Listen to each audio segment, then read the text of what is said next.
how to upload a file and Microsoft Word in your computer online. And okay guys, sir, in your computer, okay, you need to go to your browser, insert the word.cloud.microsoft and hit enter. And okay guys, sir, in Microsoft Word homepage, so if you are not logged in, log in first your account. So after you log in, here in Microsoft Word homepage, you can see here the upload a file button. So you need to click this button to upload a file.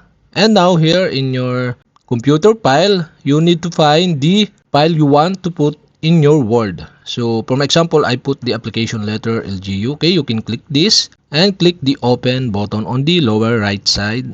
And now we have successfully uploading the file in your Microsoft Word.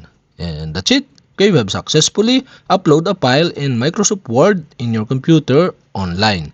And okay guys, if you have a question, kindly comment below. And don't forget to hit the subscribe button and the bell to notify you if I have new video. Okay, thanks for watching.